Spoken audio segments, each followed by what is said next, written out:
I think they need to see him do it again and be consistent.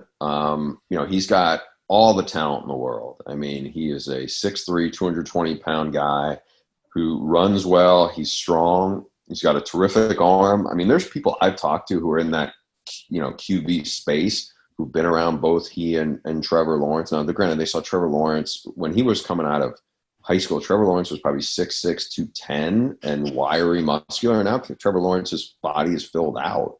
But there's some people like Trent Dilfer used to think, or not, I don't say used to think, had said back in those days that Justin Fields was probably as impressive as any kid he's ever had at the Elite 11.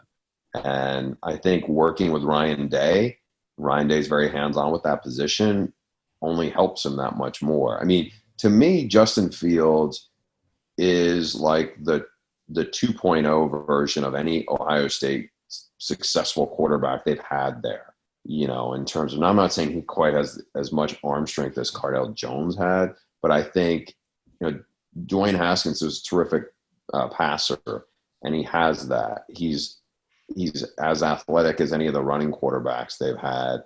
And I think he has shown a level of commitment to be really good. I had a conversation with him not that long ago, and you could tell, he's switched to a plant-based diet to lose 15 pounds, to be in the best shape of his life. And I think he understands what's at stake. Now, I'm not saying he's going to leapfrog Trevor Lawrence, but I think he could make a run at the Heisman, and I think he could make certainly a run at the national title, because he's got terrific receivers and he's in a really quarterback-friendly system. Well, talking to a bunch of NFL people, when you're around a player, they always ask you, like, how much does he like football? What does football mean to him?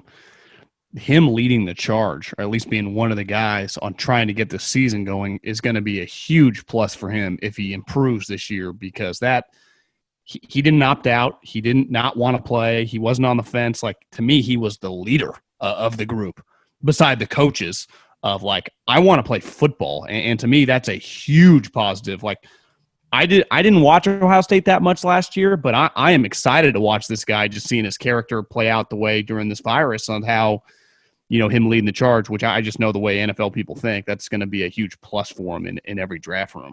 Right. And he, and keep in mind, he's just had an Ohio State quarterback basically be a one-year wonder, get picked in the first round. Now, I'm not saying whether Dwayne's going to work out or not, but I think one of the things, and John, you'd be better to speak on this than certainly, me, is just what people like in those rooms. But if you haven't played all that much, I think this is a good opportunity. Look, you're going to get in a situation with Trey Lance to a large degree, and Trey Lance, even more so than probably Justin Fields at this point. The competition is a question mark, right? It's just, I think with Justin, we're going to see his development from year one as a player, as a quarterback, to year two. And I think the expectations and the target is high for all the things you said.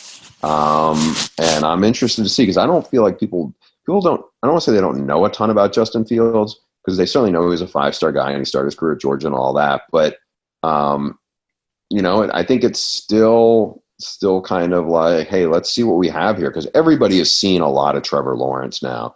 He kind of fell in love with him the way he lit up Alabama in the national title game as a freshman. And then, he couldn't keep up with his offense, couldn't keep up with Burrow last year in the national title game, but now they're rolling again. Whereas here, this is a guy who I just think we have a little bit less of a window into at this point.